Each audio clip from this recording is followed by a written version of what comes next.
지도부로부터 비판을 받으면서 통합운동에 나서고 90년 3당 합당 때 그것은 호남을 고립시키는 분열의 결단이기 때문에 결코 따라갈 수 없다 해서 3당 통합을 거부하고 92년 대통령 선거에서 청년특별위원회를 맡아서 눈부라시고 찬바람 부는 서울 거리를 밤낮 없이 뛰어다니면서 김대중 대통령 목이 터져라 외쳤던 영남 사람도 있습니다, 여러분. 제 장인이 과거에 좌익 활동해서 옥사했으니 대통령 자격이 있느냐 이런 얘기였던 것을 아까 제가 말씀드렸습니다. 저는 아내를 사랑합니다. 그 때문에 제가 판사 발령 받을지 못 받을지 모른다는 생각했지만 저는 아내와 결혼했습니다. 혼인신고를 하지 말라는 가족들의 권유를 뿌리치고 사법시험 합격하자마자 바로 혼인신고했습니다. 그러고 나서 판사 발령을 못 받을 것 같아서 그냥 변호사 하려고 했는데 집에서 우리 아내 때문에 판사도 못한다고 구박을 할 것 같아서 아내 구박 안 받기려고 판사 신청을 했습니다. 신원조에 걸릴까 싶어가지고 저희 장모님이 울고불고 다니면서 지서에 가가지고 순경한테 부탁도 하고 했던 모양입니다만 순경한테 부탁해서 연좌제가 해결될 수 있는 문제이겠습니까? 그러나 어떻든 이런 과정을 거쳐온 것이 저만이 아니고 이 한국 땅을 살아왔던 많은 사람들의 슬픈 역사입니다. 이걸 지금 꺼내가지고 이 자리에서 이걸 검증받아라. 이것도 검증입니까? 제 아내나 제 장모님이 얼마나 가슴 아프겠습니까? 많은 사람들이 비슷한 가슴 아픈 역사를 가지고 살고 있는데 이런 것은 검증의 대상이 되지 않습니다.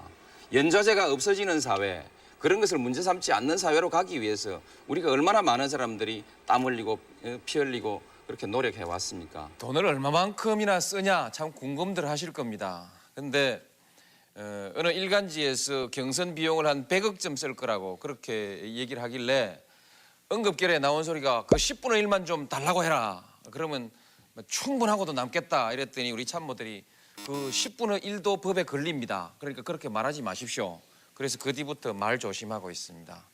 그다음에 또 역시 선관위에서 경선 비용을 한 30억 정도 인정해 주는 것이 마땅치 않느냐. 그래서 아이고 그 3분의 1만 좀 달라고 해라 이랬더니 그것도 많아서 현행법엔 걸리니까 그 말도 하지 마십시오. 그래서 말도 못하고 있습니다. 그러니까 비용이 거기도 못 미치고 있다는 것을 분명히 말씀을 드리고요. 이제 제 자랑 좀 하겠습니다. 저는 특수한 조직을 가지고 있거든요. 조직이 없습니다. 제가 일사불란하게 지휘하는 조직은 아주 적고 전혀 통제되지 않고 알아서 뛰어다니는 조직이 많이 있다. 노사모와 또는 자원봉사 조직들이다. 이렇게 말씀드리고 싶습니다. 예. 본선에서 이기기 위해서 중요한 요건은 민주당의 기존의 지지자들로부터 확고한 지지를 받아야 합니다. 그다음에 전통적 지지자는 물론이거니와 좀 비판적 지지 그룹이라고 하고 있는 개혁적 지지자들, 유권자들로부터도 모두 지지를 받아내야 됩니다. 확고한 그 지지를 결집시킬 수 있어야 합니다. 그래서 민주당의 정통성과 정체성을 확실하게 가져야 하고 아울러서 민주당의 그동안의 정강과 정책 그 노선에 아주 충실해야 됩니다. 민주당은 개혁정당이고 또한 민주정당이고 중산층과 서민의 정당이고 동서화합의 정당입니다. 또한 남북통합의 정당입니다. 이 정책들을 아주 충실하게 수행해내야 하는 것입니다. 이 점과 아울러서 이해창 총재가 대세론을 얘기하고 있는데 그 대세론의 근거가 바로 영남에서의 지지를 가지고 말하고 있기 때문에 영남의 지지 기반을 흔들어낼 수 있는 소위 전국적 득표력 이런 것이 아울러서 필요합니다.